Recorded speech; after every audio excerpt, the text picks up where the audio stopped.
About where we left off last time, we were talking about water's biological importance, and we talked about two key physical characteristics of water that make it biologically important. The first of which was it retains heat really well, right? And really what we mean by retention is that it takes a lot of energy to change the temperature or the heat of a body of water. And that's a product of the hydrogen bonding between adjacent water molecules. We also talked about the phenomenon of water floating, or excuse me, of ice floating on water. And that's a product of water becoming less dense as it moves from 4 degrees Celsius to 0 degrees Celsius. So you can think about water molecules kind of like this, right? Where they're all kind of in this aqueous matrix, and they're hydrogen bonded to each other, but the relative position of molecules in water is in a constant state of flux. As things begin to solidify, though, as we move from 4 degrees Celsius to 0 degrees Celsius, it's as if those water molecules push out against each other a little bit, so that they're going to maximize the distance between adjacent water molecules. And as they push out, that means that their density, the amount of water molecules in a unit area, decreases a little bit. And so as they push out and become less dense, they tend to float up relative to the colder water around them. Okay, so the next characteristic that makes water biologically important is that it has a high heat of vaporization. So heat of vaporization is defined as the temperature at which, and note that that is temperature, it's the temperature at which a molecule is converted into a gaseous state. So it goes from a liquid to a gas. And when it becomes a gas, it actually leaves that body of liquid. Now, water has an incredibly high heat of vaporization. And again, that's a product of hydrogen bonds between adjacent water molecules. Those bonds really represent a resistance to change, right? So we have to invest a ton of energy into this body of water for it to heat up enough to actually vaporize or let go of one of the water molecules. Now that's important because we take advantage of that high heat of vaporization when we're cooling our bodies. So when we sweat, what happens is we exude little droplets of water onto the surface of our skin. And then we undergo this process of dumping a whole bunch of body heat or energy into those little droplets of water. And those droplets of water can hold on to a ton of heat. And so we're transferring body heat into the water on our bodies. And once we've invested enough heat into that water, then we begin to evaporate off water molecules. And through that process of evaporation, those water molecules take with them a bunch of energy. And so we're actually able to cool down. Now, primarily, that's a product of diffusion. If there's a higher concentration of water on our body than there is in the air, then vaporization works, and water molecules are able to be liberated from our body. Can you think of a scenario where that heat of vaporization or evaporative cooling wouldn't work? High humidity, that's a great one. So sweating in the south doesn't do you any good. But sweating here in Wyoming, where the air is very dry, does you a ton of good. Okay, so that's important characteristic number 3. It has a very high heat of vaporization. Number 4 is water is cohesive. Again, this is evidenced by these hydrogen bonds. And those hydrogen bonds are a product of partial charges, right? The hydrogen carries a partial positive charge, and the oxygen carries a partial negative charge. Because oxygen is electronegative, and it's going to hog time with those electrons that it's sharing with the hydrogen components of the water molecule. So water molecules naturally stick together, which means that they can be transported in mass relatively easily, and they can also stick to other substances that carry a charge. Now that's important for a couple of reasons. The first of which is, as you know, plants require a considerable amount of water. the problem is all of the water is down in the soil.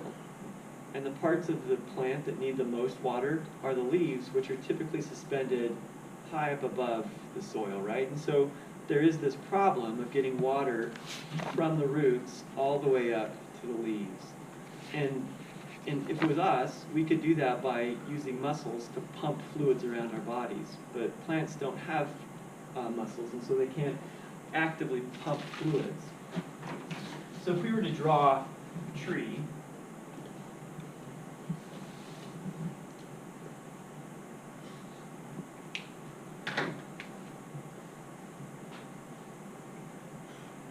what needs to happen is water molecules need to be absorbed by the roots and travel all the way up to the top of the tree into the leaves. So how do we accomplish that? Or rather, how do plants accomplish that? Well, plants have these little tubes that run throughout their bodies called vascular tissues. And there are two types of vascular tissues. One is the xylem elements. The xylem elements are specifically for transporting water. And what's really cool is the sides of these xylem elements are charged. They either carry a positive or a negative charge. So water molecules are naturally going to want to stick to the sides of these tubes. Now, as you know, in the heat of the day, the sun is going to be quite powerful, particularly on things that aren't shaded, like leaves, right? The leaves are going to become incredibly hot. And so what's going to happen is the sun is going to evaporate off water out of the leaves. But because of the cohesive properties of water, when one water molecule leaves, it's going to pull all of the water molecules below it in those xylem elements up. It's like a huge Pez dispenser. So if you guys eat Pez, right, when you pull that top one off, the whole stack shoots up underneath it. That's what happens with water molecules. It's a process called evapotranspiration.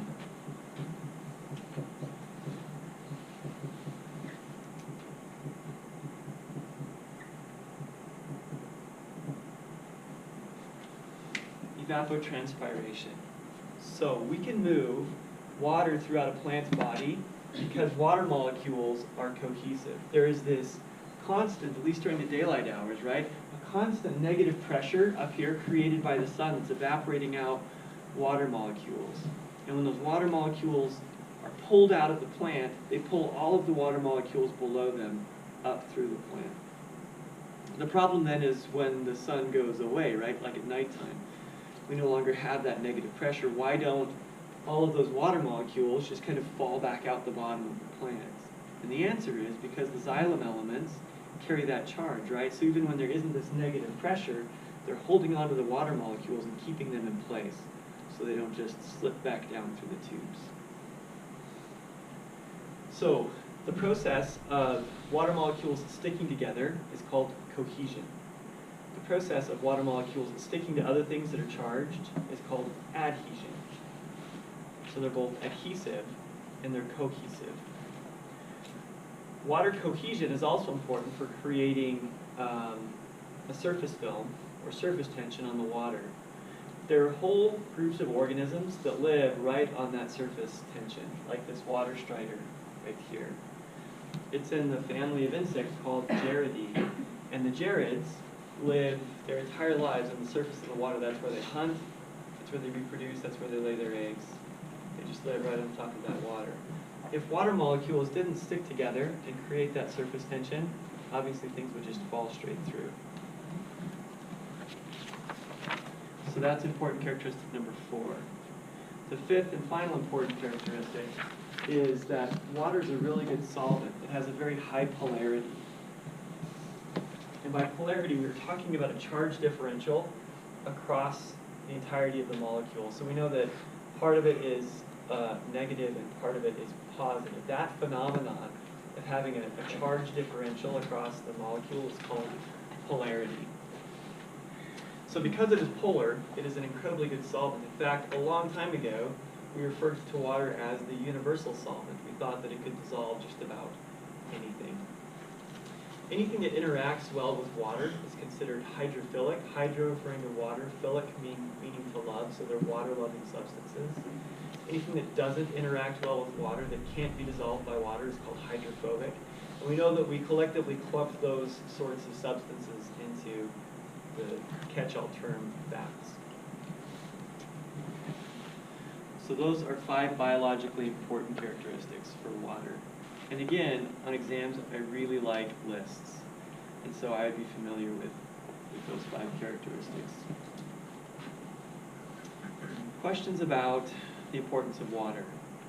We're going to shift our attention to the pH scale really quickly before we move on to chapter 3. So if you do have questions about water, now's a convenient time to ask. Okay, so let's talk about pH just very briefly. Sometimes water molecules dissociate. One of the hydrogens can come off of that molecule.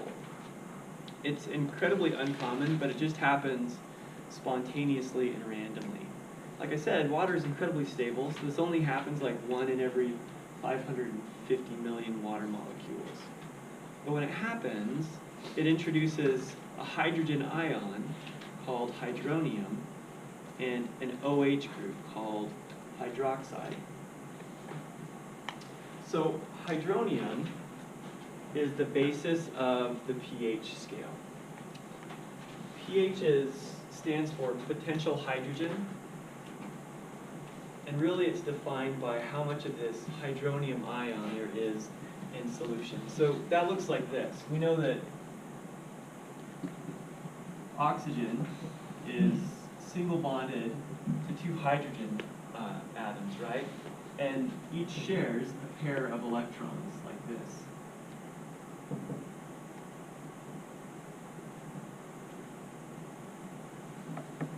Sometimes, however, one of these hydrogens bounces, but it leaves behind its electron. And so oxygen picks up the electron from hydrogen and maintains a covalent bond with this hydrogen atom. So if oxygen has an atomic number of 8 and an atomic mass of 16, if it's neutrally charged, or if it does not carry a charge, how many electrons does it have? 8. 8, exactly right, yeah. And hydrogen, we know, has an atomic number of 1 and an atomic mass of 1. So if there was just 1 oxygen bound to 1 hydrogen, how many collectively electrons should they have? 8 plus 1 is 9. So they should only have 9. But when this hydrogen disassociates from this molecule, it leaves its electron behind. So in addition to these 8 electrons and that 1 electron, we get an additional 1 electron. So collectively, across this molecule, instead of there being 9 electrons, there are 10 electrons. But there are only 9 protons. So what kind of a charge does this molecule carry? Positive. It's close to positive. Negative. Negative, yeah. And it's negative because there are 10 electrons, 9 protons, right? So there's 1 more electron than protons. So again, when that happens, hydrogen, oh yeah, go ahead. So is that hydroxide then? That is what this is, yeah, that's hydroxide. And then this is hydronium. Our hydrogen atom leaves its electron behind. So what does that hydrogen ion now consist of? No electron. No electrons and just 1 Proton. proton. It's just a proton floating around by itself, so it inherently carries a positive charge. Again, the concentration of that defines pH. We define pH as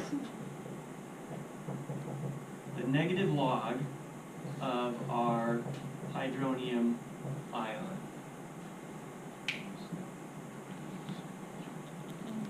Okay? So, within the pH scale, there are both acids and there are bases. An acid is defined as any substance that increases the amount of hydronium ion. Yep? Is that written as negative log in brackets HT? H plus. H plus. So an acid is defined as anything that increases the amount of hydronium. And on the pH scale, it's going to be anything less than 7.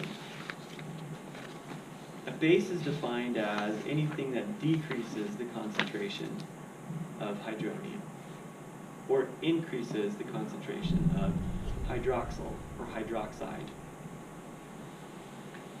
And bases are all above 7.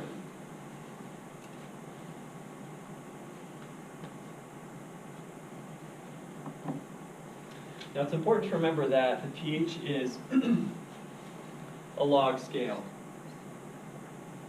And we'll get to that in just a minute. But let's talk really quickly about buffers and the importance of buffers. So a buffer is anything that's going to moderate changes in pH. So if there's a buffer present and you dump a bunch of acid into that solution, that acid isn't going to have much of an effect because the buffer either soaks up some of that hydronium or it introduces hydroxide to negate the effect of the hydronium.